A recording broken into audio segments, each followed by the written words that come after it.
Glory, hallelujah. Thank you, Jesus. Thank you, Lord Jesus. Thank you, Father, for your goodness and your mercy and your grace. Yes. Thank you, Father, for just moving on this night. On this night. Amen. As Sister Brianna was praying, it comes to my mind about those how many people got killed? They got this man shot up and killed, and they were at a pool party. San Diego. Yeah, lift that family up in prayer. Lift all those loved ones up in prayer. Man, he killed these young teenagers at a pool party. And we just really, really need to just continue to lift this nation up in prayer. Yes. Continue to lift up the administration in prayer, because the spirits are running wild in this nation. They have been unleashed in this nation. And we just really just need to continue to pray that God will move in a mighty way in this nation, that his hand will go forth and bind a lot of this stuff that's going on in the hearts and the minds of the people. Yes. Because it is a spiritual battle that we're in. All this is all spirit. And so I just want to lift those families up in prayer on tonight for the loss of their loved ones. Amen. And so just thank God for being here on tonight for the Bible study that we're going to have on tonight. Thank Pastor Houston and co-Pastor Houston for asking me to teach the Bible study on tonight. Amen. Amen. We're going to, the topic that we're going to be covering tonight, they asked me to teach on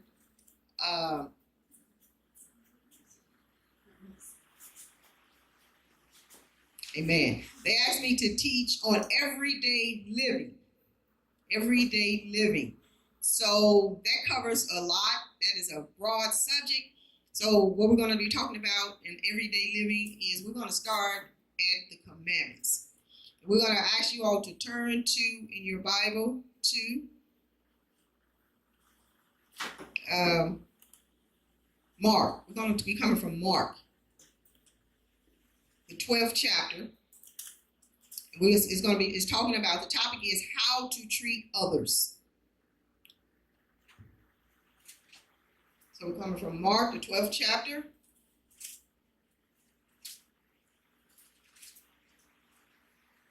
And we're going to read the 30 and the 31st verse. Everybody have it? Yes. Amen. And it says, "And thou shalt love the Lord thy God with all thy heart, and with all thy soul, and with all thy mind, and with all thy strength. This is the first commandment. And the second is like, namely this, thou shalt love thy neighbor as thyself. There is none other commandment greater than these." So when we're talking about how to treat others has to do with love.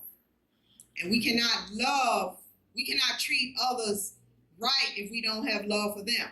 And we especially cannot treat people right if we don't have love for God. That's the first commandment. We have to love the Lord our God with all our heart, mind, soul, and strength. And if we love God with all of our being, then we can love others as ourselves. Then we can keep the second commandment. We can't keep the second commandment if we don't keep the first commandment. So the question tonight is, what is love? Love, as we know, is the fruit of the Spirit. It's the first fruit of the Spirit. When you read about the fruit of the Spirit, it says love. That's the first one. And everything else hinges on love. Because if you don't have love, you don't have anything. So, according to the Bible, what would you all say the definition of love is? What is the biblical definition of love? Anybody? John 3:16. The biblical definition of love. Yeah, that's just that's a scripture that tells you how God so loved the world because he gave. So you're saying that love is giving. So if we love, then we will give, right?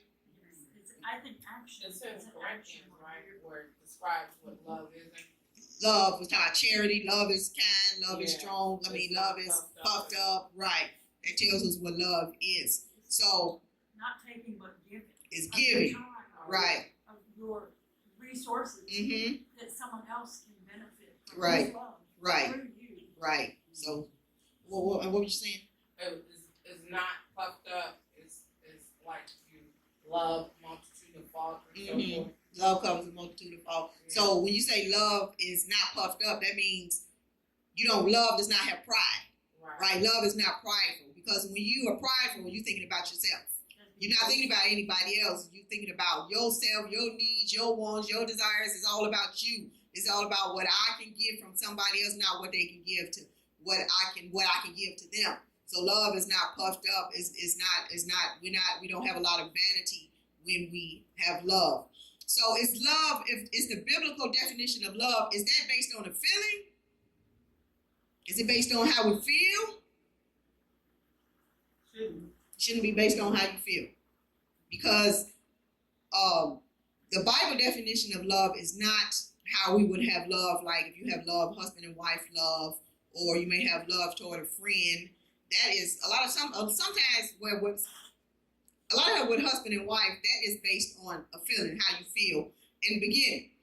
But it's not something that continues. So you still love them as far as your feelings are concerned, but it goes deeper than that. And it's not just based on a feeling, because that's like an attraction. You get attracted to somebody, and then you begin to have more feelings for them, and then the feelings get deeper and deeper. But that's not the kind of biblical love that this is talking about. The love that this is talking about, it is a way of life. So the love that we're supposed to have, that God wants us to have, is a way of life. It's not based upon the feeling. As you all were saying, it's giving to others, even if they can't pay you back. Say you give something to somebody, and then they can't pay you back, and you're looking for your stuff back, but they may not be able to pay you back. You love them anyway. It's treating others the way you want to be treated, even if they mistreat you. It's having respect for others, even if they don't respect you. So this is the kind of love that God wants us to have for others. And this is the kind of love that it's talking about in the second commandment, when he said to love our neighbor as ourselves. And love is giving. It's unconditional and unselfish. It is deliberate and purposeful. I can't pronounce the word. Purposeful. Not emotional. And we often confuse the love God is talking about with emotions. Because a lot of times when we think about love to others, a lot of times when we think about that, we think about emotions. And we think about, well, if we don't feel anything towards that person, then we don't love that person. But that's not true, because love is not based on emotion. It's not based on feeling. It is purpose. We have to purposefully love people. We have to purposefully give to others. We have to do it intentionally. This is something that we set our mind to do it, and we say, well, I'm going to do it because God commanded us to do it. So this is something that we do intentionally. Now, if we turn to St. John, the 13th chapter, and we're going to read the 35th verse.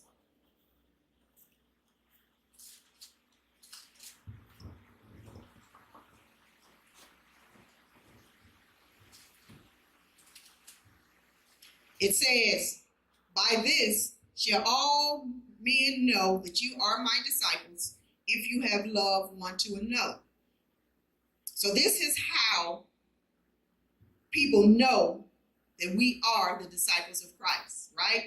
If we have love one for another. Not the emotional love where you gushing all over somebody, but love that is purposeful, love that gives, love that treats other people right, love that even though when they treat us wrong, this is the kind of love that God wants us to have. Because if you go back to the Beatitudes in the book of Matthew, Jesus told us what to do. He told us when people, we're supposed to pray for people who despitefully misuse us. We're supposed to treat them right.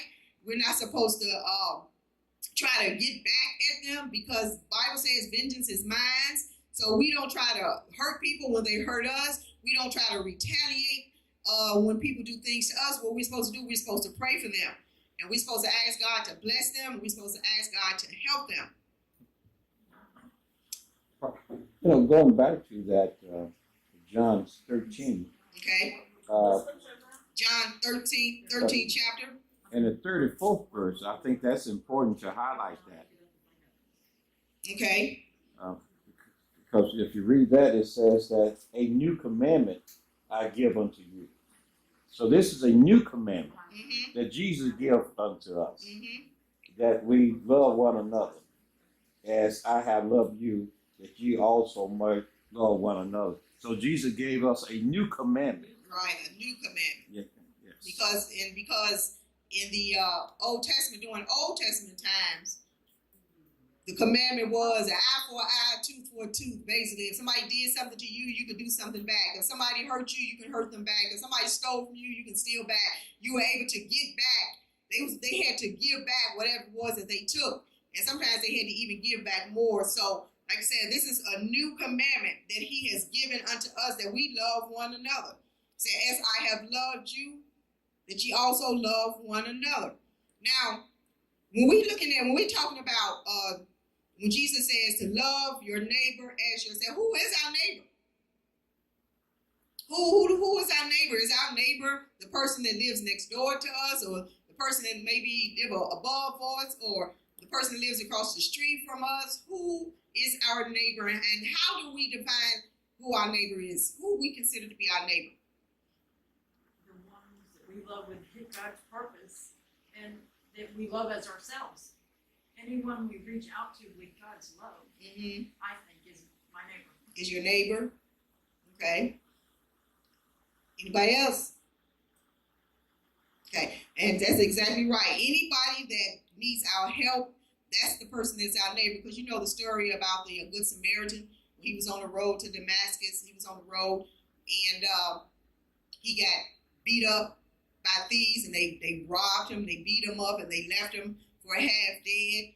And you had a priest to come by to didn't help him. You had a Levite to come by, and he didn't help him. But then you had the Samaritan man to come by, and he helped him. He cleaned him up. He bound up his wounds. He put him on his own beast, and he took him to an inn. And he told the guy that take care of him. He gave him a little money. He said that I've got to go somewhere, but I'll be back. And if I owe you anything, when I get back, I'll pay you. So this Samaritan, he was more of a neighbor to the man that had been robbed than the Levite and the priest, who were the religious people of that day. And so our neighbor is anybody that needs our help. Our neighbor is anybody that we see that that have needs. And it's not just talking about financial needs, material needs. That's also talking about emotional needs. If we see somebody that's down, they're sad, they may be depressed, they may be going through, we're supposed to, as neighbor to that person, we're supposed to show them love. We're supposed to give them encouragement. We're supposed to pray with them. You know, that's how we show love to others. And it's not just talking about natural things. It's also talking about supplying the spiritual needs of others. Now let's turn to Romans, the 12th chapter.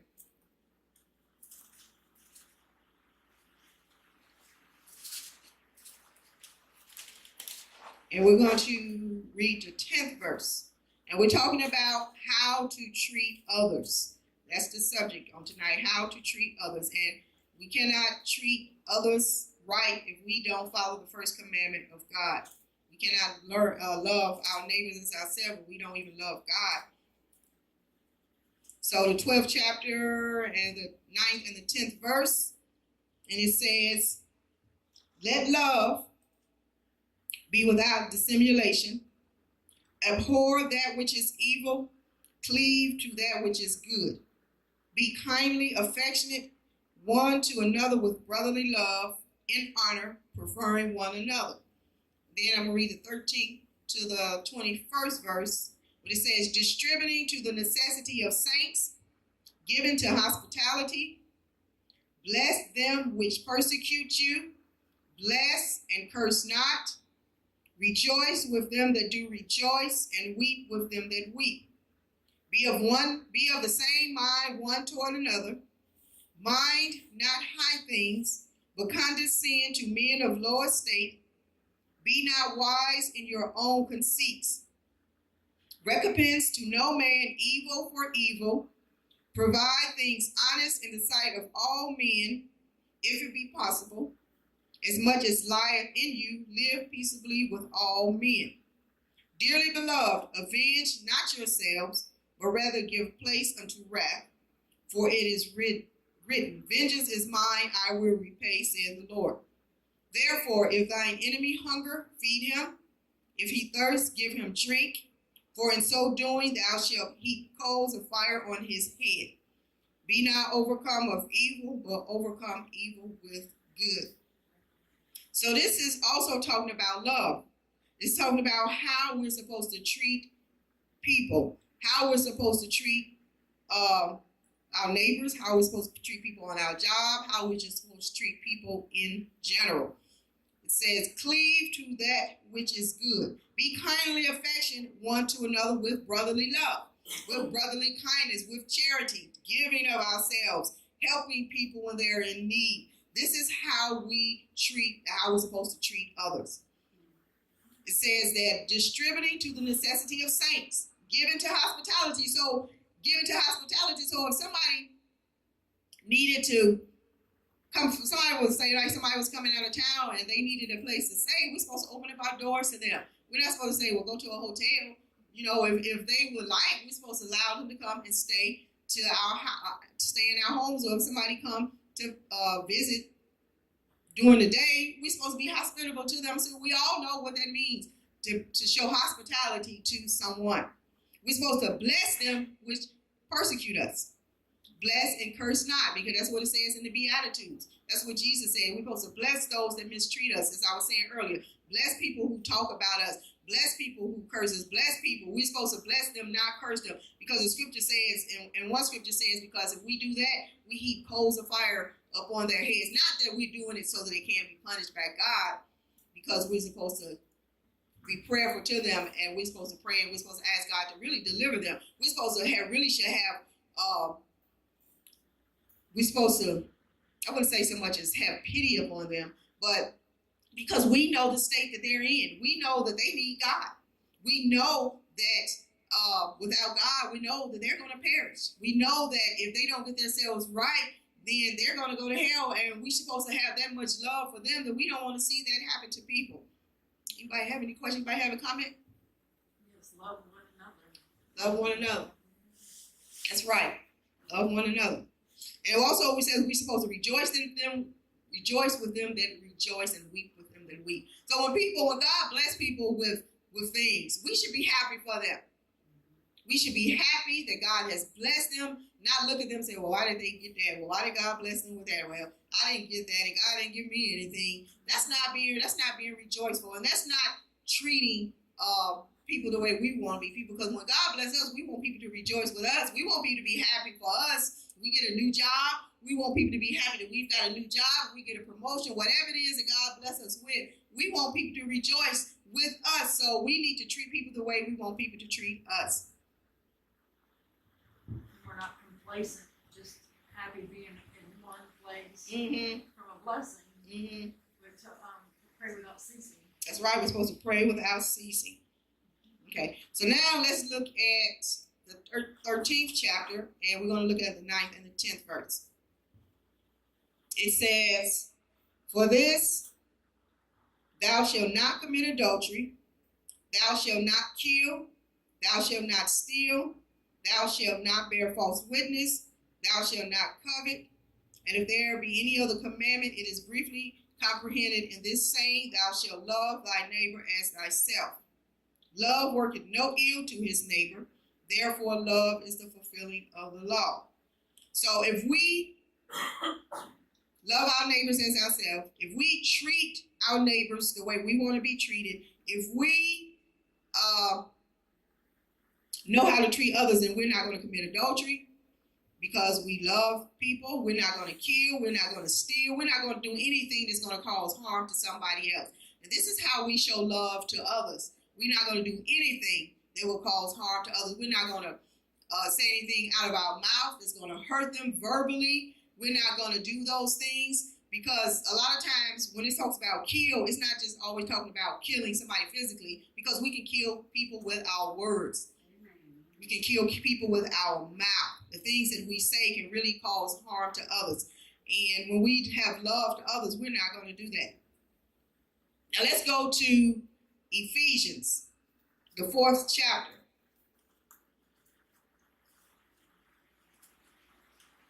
And we're going to read the 25th verse. This is what I really want to get to right here. Ephesians, the 4th chapter and the 25th verse. Yeah, 25th verse.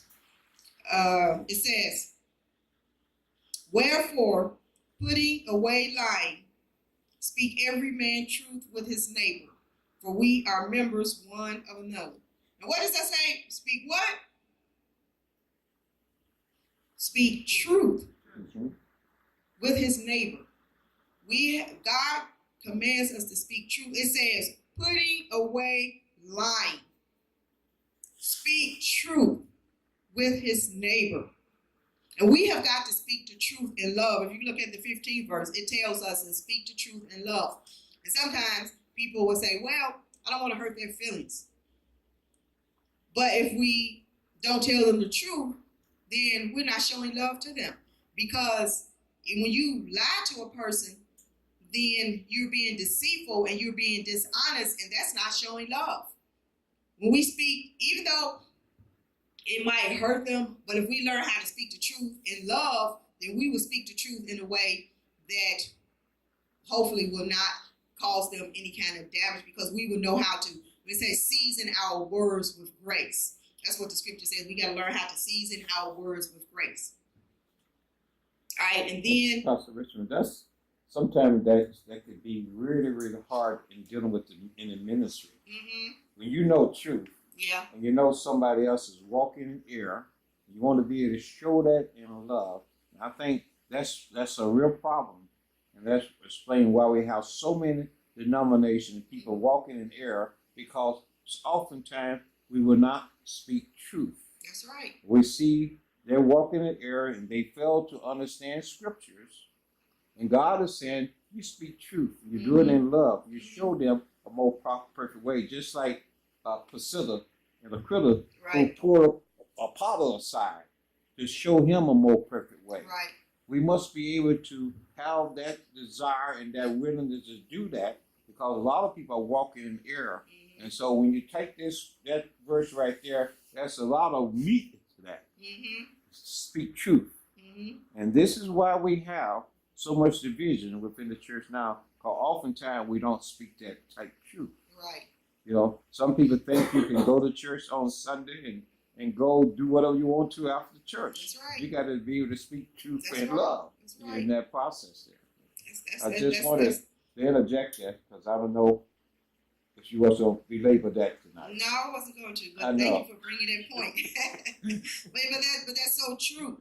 That is so true. And when you have so many people that think that sometimes it's hard to talk to people because they think that they know it and they think that they got it, and it's hard to really get the word across to them. But we have got to speak the truth in love, and we've got to speak when they're in error, and we know they're in error. We should love them enough to tell them about what the word of God says. I can say, for instance, Mm-hmm. with my neighbor, she said she'll catch the bus and there'll be like a afflicted spirit just speaking to her. And, she said, I should have said this. And I said, but you didn't, because you knew the right thing to do. Mm-hmm. You grew up knowing right from wrong. And that idleness is a real demonic spirit. Mm-hmm. And she knows it's real and it's in this world, and she knew how to combat it. That's good. She kept her mouth just not letting that feed on Mm-hmm. that spirit feed on her. Right. Her goodness, because Christ is dwelling in her. That's good. And I just lifted her up and said, you did the right thing. Yeah. That's good. That's good. Okay. Let's look at the 28th verse.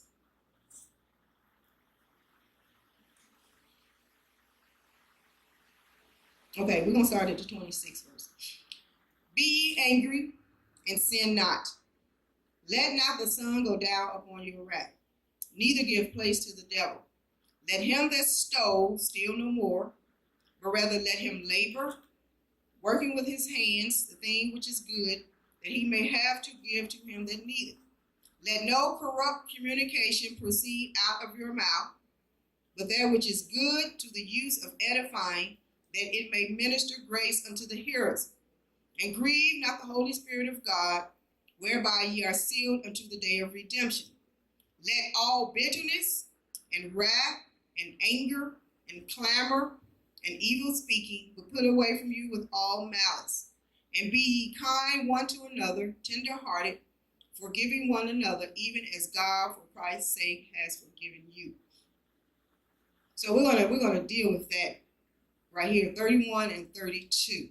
We're gonna talk about that for a little bit. But let's look at verse 29, when it says, "Let no corrupt communication proceed out of your mouth." What does that mean, corrupt communication? Somebody tell me what is corrupt communication? Sister Brianna. Lying. Lying. Okay. Idleness. Mm. You know, if a thought came to your mind, you don't let it come out of your mouth, because that would be corrupt communication. Mind. Okay. It enters your mind, you're supposed to put it out with something positive. Mm-hmm. Put that thought, cast it out. Okay. That spirit doesn't come over you, because God in you can do that. Okay. Because Gossiping. Okay. What's corrupt communication? Well, you know, when you, I think it's been said, you know, lying and speaking untruth and thinking evil and speaking the evil thoughts in that process there. Or you, when you being judgmental, and you'll be able to speak those judgmental things, and you don't have no foundation to be judgment of anything in that process. So sometimes we speak those type of things in that way. Sister Tracy, what is corrupt communication?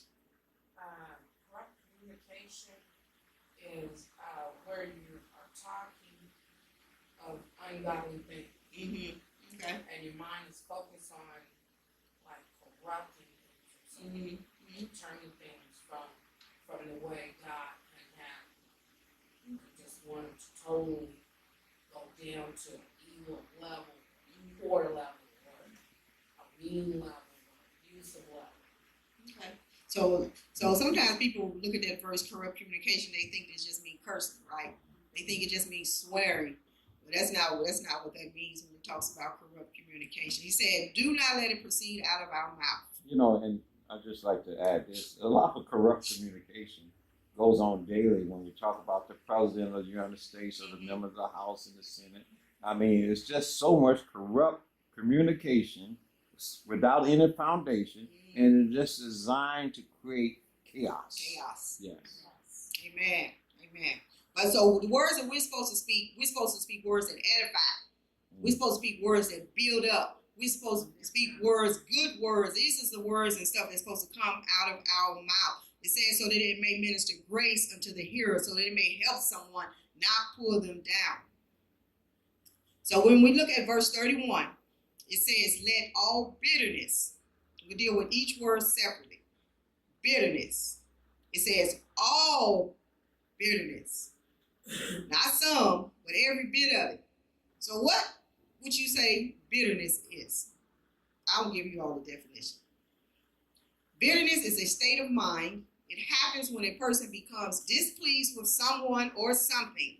The person becomes ready to take offense, or get angry.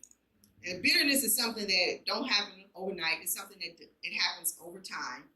And when we get bitter, we feel like we're justified to feel this way because of what the person did to us. So bitterness usually happens when somebody has done something to us, when somebody has said something to us. Then we begin to get that feeling within us that it wasn't, well, I didn't like what they said. And we can build You can build it up more. Build it up more and more, and over time it can become a root.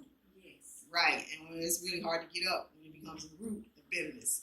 Right, so and I guess in saying that a lot of times when we develop that bitterness within us, it's just like, for instance, you bite something that's bitter. It has a bad taste to it, a sour taste to it. That same thing bitterness is to the spirit. It's something in our spirit that is not good. It does not taste good to God. It does not taste good to our own souls and our spirits, because we can feel that, and say it builds up over time. It's not something that all of a sudden when somebody, you may say something, just Evangelist Morris, you may say something to me that I don't like. Don't mean that I'm going to be bitter about it because of what you said, but if I start to think about it, right, if I start to think about it and I start to dwell about it, and let's say put those thoughts in my mind, well, she said this to me and I didn't like that, and I wasn't right. I didn't like that. She shouldn't have said that. I didn't like that. That wasn't good. Satan bringing these things to your mind, okay? He's feeding your mind. And then if I begin to let those thoughts continue to dwell in my mind and stay in my mind, then eventually it's going to develop. Something is going to develop. But if I come up against that thought and I say, Satan, you're lying, get out of here, I'm not listening to that. And sometimes Satan brings things to us, something could happen, and the person may not have meant it the way that it was said. We take it the wrong way because Satan, he'll put that thought in your mind and make it seem like that something was said really was not the meaning of what was actually said. And then he begins to put those thoughts in our minds, and we allow it to grow. Then we can develop bitterness in our spirit. So after bitterness, it says wrath and anger. Wrath and anger. What is wrath and anger? Those two go together. Somebody tell me what is anger? It's also when you're upset. It's up when you're upset. Yes, you're upset. You're very mad. Mm-hmm. Really, I think wrath is more this. You really can't control yourself. You're just after someone and trying to kill them off or try to eliminate them and stuff. Mm-hmm. Okay. You want to get back at them in some You kind want of to way. get back at them. That's the anger. Okay. That's the anger. Okay. An afflicted spirit that's just wounded, and you keep putting salt in that wound again, because you let Satan take a stronghold, not just a foothold, but when he takes the stronghold, he wants to possess your spirit. And if you don't fill yourself up with God, and what we're doing like in our study, we're lacking. Right. Because he wants our mind, and he wants our soul. That's right. Yes, he does. And this makes him angry, just us being here. Satan does not like that. That's right. That's right. So all of what you all said, that all has to do with dealing with the temper. But as I was studying this, I didn't realize it, because this is really the first time I've really taken the time to just look up these words to see what they actually meant. So we're gonna walk through this, and we're gonna see all that is true. It all has to deal with the stages of the temper, dealing with the temper. So anger and wrath is rage, okay, and anger, and it's the passionate outbreak or explosion that happens on the outside from the bitterness or displeasure the person feels on the inside. So first it's bitter. So first you have these thoughts about what somebody has done to you or said to you, and then if you continue, it builds up. Right, and then you begin to fester, right, and then you begin to get angry, and then that anger that you feel on the inside, those thoughts that you're having, it comes out now. Then you say something, and it comes out, and then you begin to express the anger, the feelings, the thoughts, and stuff that you feel. So then the next stage is clamor. Well, I didn't even know what clamor was. It's when anger expresses itself and it doesn't care who hears the displeasure. Like loud, angry words, screaming and cursing. Can somebody demonstrate that for me? What is clamor? Come on, somebody demonstrate what clamor is. Clamor. I don't like you. It's an outburst, right? It sounds like it's an outburst. Yeah, it is an outburst. It's an It's outburst. an outburst. I know what she's getting at. She want me to demonstrate this because we're talking about this at the house. That's what she want. She want me to demonstrate this. Okay. Demonstrate clamor in action. You know, if we talked about it, I think clamor is a attitude in action. Okay? Yeah. Anger in action. Yeah. Huh? When some people demonstrate it this way. I don't care what you think. Do all that motion and stuff like that, and all that energy, and some looking and roll their eyes and all that stuff. You expressing and that stuff, and that anger come to the point, come to the head. They're ready to do whatever, cause they're angry. Yeah. They get loud. They get boisterous. They move their hips, their eyes, or whatever it takes for you to know that I don't like what you've done. I don't care about the people next door. Listen, I don't care. They use terms like that, right? I don't care who listens. So be quiet. Oh no, tell me to be quiet. They get up in that process. That's what it's all about. And this is why we have to understand what God has for us to act in a certain way. And when we begin to act in that way, praise God. When we begin to act in that way, we have to understand we're not doing the way God would have us to do. But that's what she wanted me to do. She thinks she.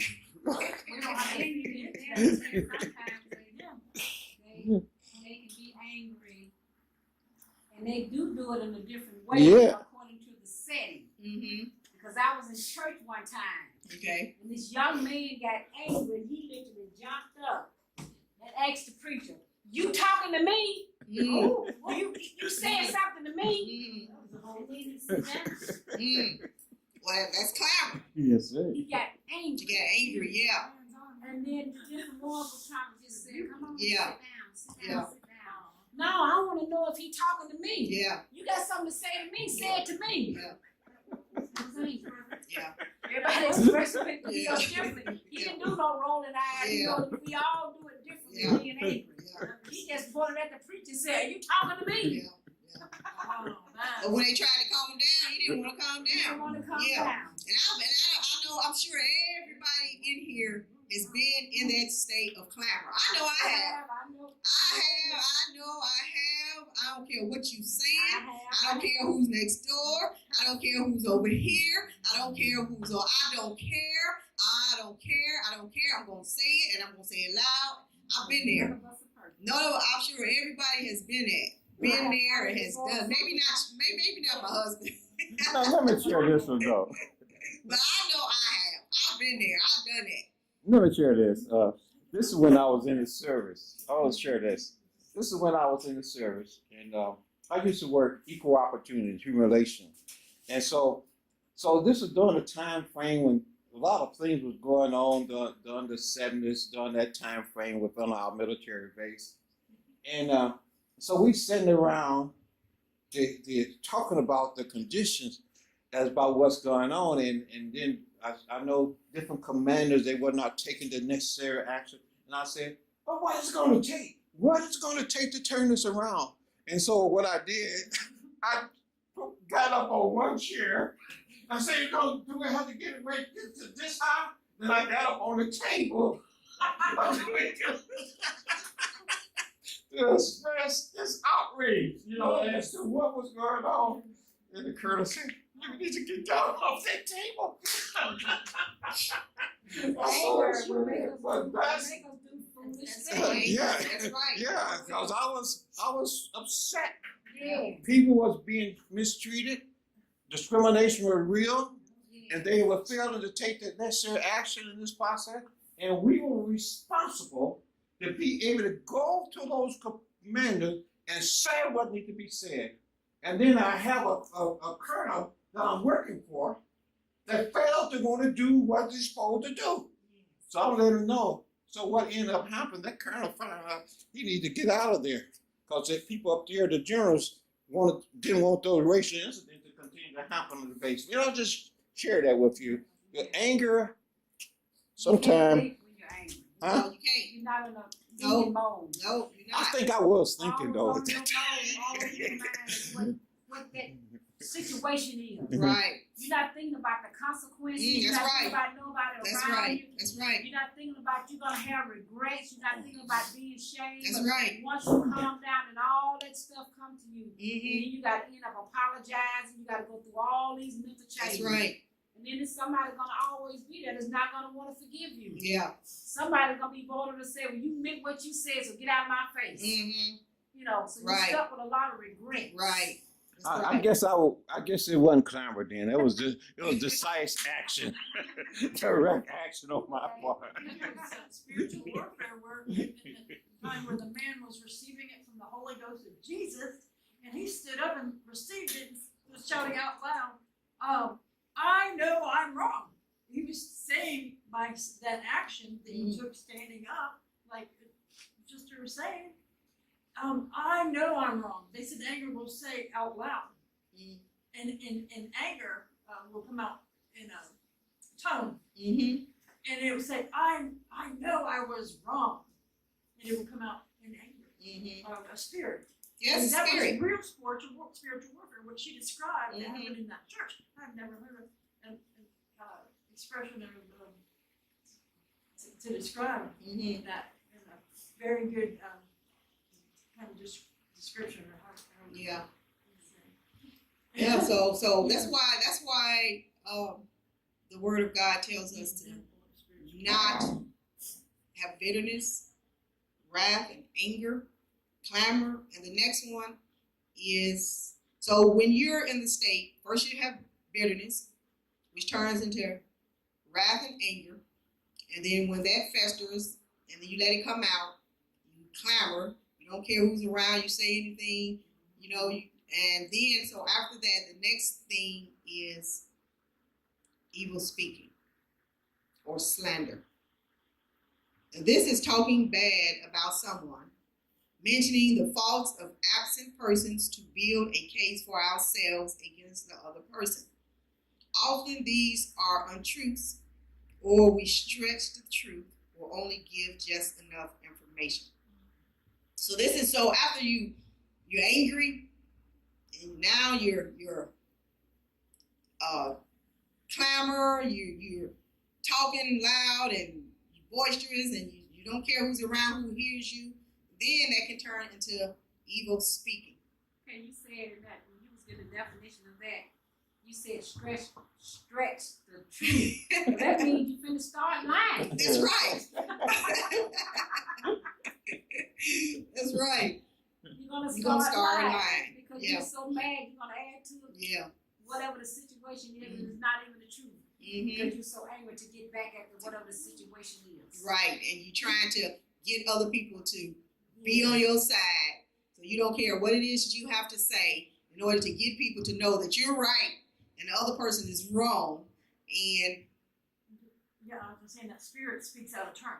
It wants its own way. yes, it It's does. boastful, it's selfish, it's jealous, Mm-hmm. and it wants its own way Mm-hmm. all the time. When you know that spirit wants to come over you, cast it out. Yeah. Cast out the negativity and fill it with the holy. That's right. That's why. That's right. That's what we're supposed to do. We're supposed to. But sometimes when you're in that, and that's why we have to not let even the first one come in. We got to cast out those thoughts when they come, because if we don't cast out those thoughts when they come, then Satan can get a stronghold. And he can get a foothold in the door, and then it can lead to other stuff, and lead to other stuff, and lead to other stuff. And then before you know it, we're talking about somebody.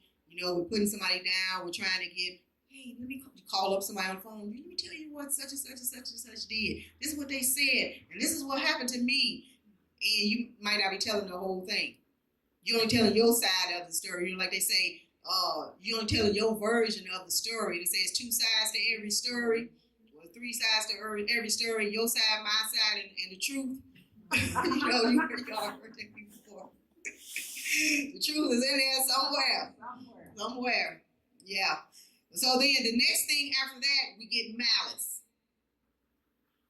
I'm sure everybody know what malice is. Malice is wickedness or ill towards another person. It is a desire to harm the person either physically or emotionally. So as you was saying, Evangelist Robinson, when you're in that state, you don't care what you say, you don't care how much, and you're actually out to hurt the person. You want to damage them some kind of way. You want to say something to them that's going to wound them. And a lot of times when we're in that state, I don't know about y'all, but when I'm in that state, my mind works good. My mind works so good. There used to be a time where I could say something to you that will cut you down so bad, it will hurt you so bad, and stuff that I wouldn't even think about normally. But when I would get in that state and I'm fussing and I'm arguing and I'm angry about something, my mouth get to and I'll say something out of my mouth and it'll be something that'll hurt. And thank God God changed me. I think God changed me. I really do. In my life, regularly, in a pattern, the opportunity comes for me to be positive. And every time the foot comes through the door, literally comes through the door, for the kids to exchange during time, I have to say, God, if He says anything to me, I'm gonna go out that door. I'm not gonna speak one word to him. I'm here to exchange kids. I'm just gonna go look over his head, don't look him in the eyes, and walk away and see if that spirit can have some positive effect. To say, I'm not gonna receive this. I'm not gonna tolerate this, but gently turn away the wrath. Right. It's verbally actually attacking your ear. And any hearers around you sitting behind the booth taking all this in. Yeah. They're taking all this in that, I'm going to be ugly to you and I'm still going to be ugly to you and I feel hurt and like this and it just like venom pours out. It's toxic to hear those hurtful words. I tell myself, I'm just going to turn away wrath, turn my foot and walk to that door that He came through angry. And repeatedly still does. Right. It's stand there 1 minute and then the rage starts just festering. Yeah. To where any hearers in that building. That's clamor. You don't care who hears. That's clamor when you don't care who hears what it is that you're saying. And a lot of times you want other people to hear what it is that you're saying. Yeah. You want people to know that you're upset. You want people to know that you're angry. Yes. You want people to know that this is how you feel, and you want it to come out, and you're very expressive in what you're saying. So this is. But not to respond. You're not letting Satan on you. No, you're not supposed to respond. Satan on you. You know, as we were talking earlier, we were talking about how you're not supposed to evil for evil. You're not supposed to give evil for evil.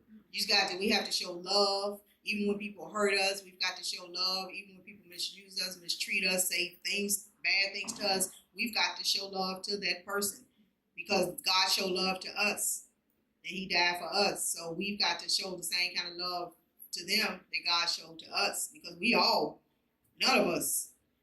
And that don't take, and that's not an overnight thing. That's right. You have to prepare yourself and acknowledge yourself and pray for yourself. That's get right. yourself in that place when you know somebody's hurting you and talking about you and for you to still love them. Right. It's like the incident I had not too long ago when I told you I went to this women's meeting and I found out I was the one that the meeting was about. Yeah. But because of the love of me had been praying, I was able to leave that meeting still loving those people. Yes, I was hurt. Yeah. I was dearly hurt. But bitterness didn't set up in me. You know, when wrath didn't set up in me, I didn't lash out on because I had been praying about myself. Yeah. This is why the Lord tells us to examine our own That's right. selves. That's right. And we have to examine ourselves. And you know you are a mean person. You know you are a liar. You know you are a person that'll hurt a person's feelings. You need to pray about those things so the Lord can give you a greater love. That's right. That's right. And that's what we just have to do. That's right. We have to deal with our own selves, get ourselves in those places. That's not something that you do overnight. No, it's not. People talking about you and lying on you and say harsh things in your face. It takes a lot of prayer. Right. It does. You know, when we think about that, we think about what happened in North Carolina or South Carolina last year, Mhm. whereby you're having a Bible study, and the roof went in there, and he killed 9 people. Yes. Yes. And then they say, we forgive him. I mean, we forgive him. And that's a You know, lot. you really think about that. You think about that. What if they would have got upset and bitterness? What would that accomplish? Right. Absolutely nothing. Absolutely nothing. So they had the love of God within them. That's They had the love of God in them to be able to deal with that type of situation like that. Because I don't know, as to what I would do Mhm. under that. Yeah. But with the love of God in Yeah. me, And that's I the would be same able thing I to act said. just like they act Right. in that That's way. the same thing I said, Elder Richmond. When I heard, I was saying, I don't know what I would have done. Right. Just sit there and see my baby or my husband or my mother Mhm. being shot. Mhm. And it will take a lot of prayer and a lot Yeah. of love to have forgiven Yes. him. Yes. Because even some of the people, they did forgive him because they said, I don't have anything to say. Mhm. When you saw the footage of them Mhm. interviewing the family members, some of them didn't have nothing to say because it was hard for them to forgive Yeah. him. Right. But Yeah. we have to forgive We in the have to midst of the forgive. tragedy. Right. That's right. We have to forgive. Oh, no. Oh, okay. When somebody spiritually wounds you, you receive to digest that you're receiving it to pray for their soul. Mhm. The words hurt that deeply Mhm. Yeah. that it would be everlasting too late if they won't receive him. That's right. I'll say something now. Okay. They're kind of correct. You have to forgive someone who's trying to attack your spirit and you, because you have to know that the sign of love truly comes through forgiveness, Mhm. and it comes through forgiveness. So every time someone tries to attack you or try to set you up or say something harmful to hurt you and try to, eliminate the joy or the happiness that you have, you really have to pray for them and forgive them. That's right. Really, they're the ones that need the help. That's right. That's right. They're the ones that that. need That's right. some deliverance. That's need right. to be helped. That's right. Strong. And that's right. And it goes back to showing love Yes. to our neighbors, Yeah. learning how to treat each other. Yes. So if we really love them, we know that they're the ones who need the help. And we're going to pray for them. We're going to forgive them because it's not us. We have a relationship with God. We've been born again. We have His Spirit, but they the ones who are lacking. They the ones who don't know. They're the ones who are walking in darkness. So that's why we were once in that state. And God, He forgave us and He loved us. So they're, like I said, they're the ones who need the help. So a lot of times they're not walking in darkness. They just haven't never been delivered because it's a lot of church people that keep things stirred up.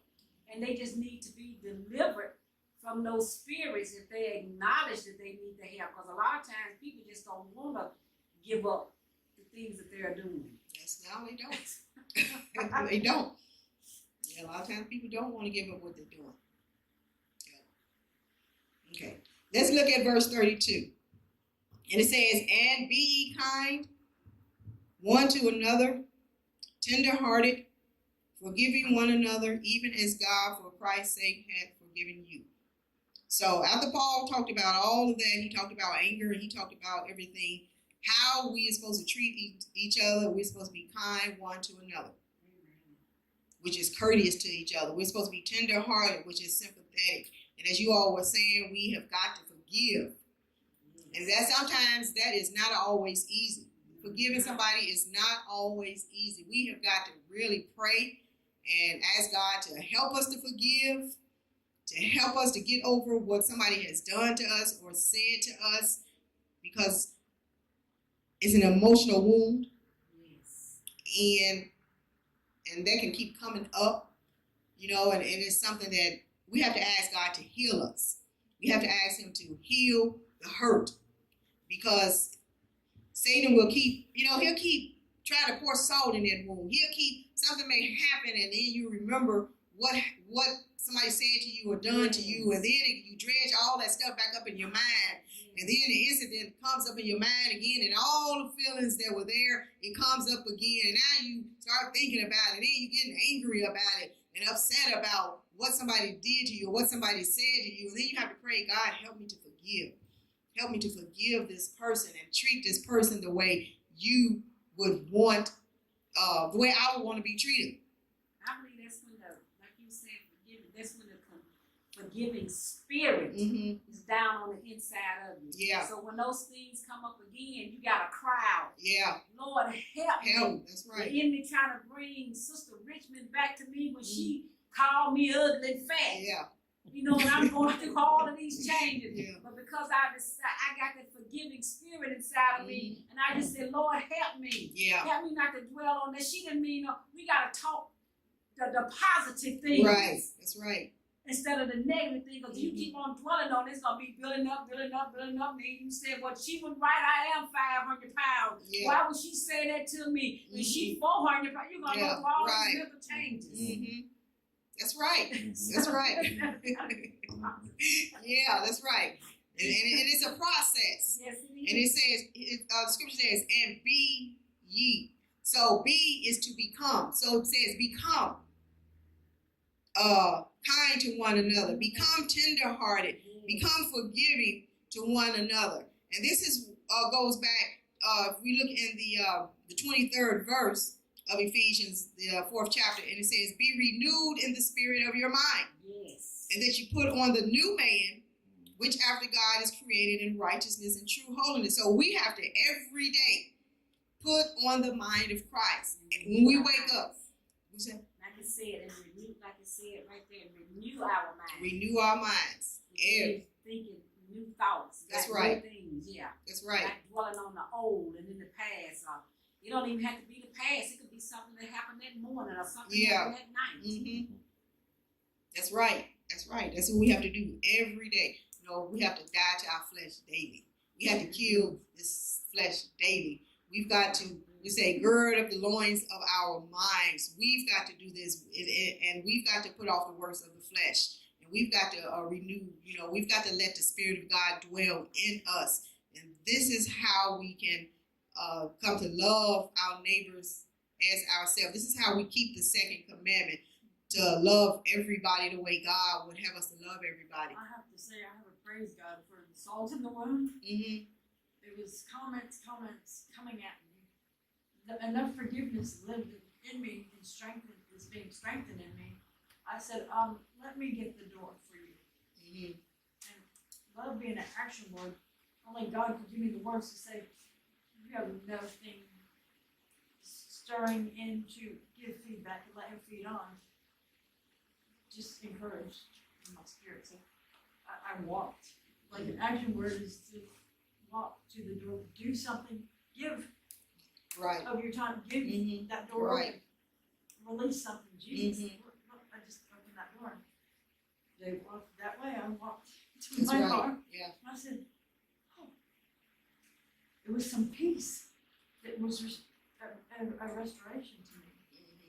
Because we just don't know. That he gave me that to say, oh, let me get the door for you. So that was a healing. Healing for you? Yes. Okay. For me to respond and not just like put my head down. Yeah. I feel clamor inside. Yeah. Where I don't have words because, like you said, with that fester, but open the door and not have words. Try Right. something good. Because we are. Because he gives us the meek spirit. Just be humble. We're supposed to be In his humble. presence. And we just don't know And how. I thank God for that moment. Yeah. Because I didn't know what I was standing. We're gonna close. How I'm going to God, you show me. Because our actions, we just don't know how, when we treat somebody right and we show them love, we just don't know what kind of effect that is going to have on that person. It could really heal that person. It could really draw that person closer to God. Well, maybe they were treated bad all their life, and and even by people who say they're Christians, and then all of a sudden somebody started to show them love, the love of God, and they mistreat you, but then you still show them love, and then something on inside of them can begin to break, and God can begin to reach that person. So we just don't know what our showing others love can actually do to help bring somebody to Christ. Amen. So that's the Bible class for tonight, how to treat others. And I hope that something was said that really was a help. I know it helped me. So I hope that it was something that was said and really be a help and a blessing to everyone on tonight. Let us all stand so we can be dismissed.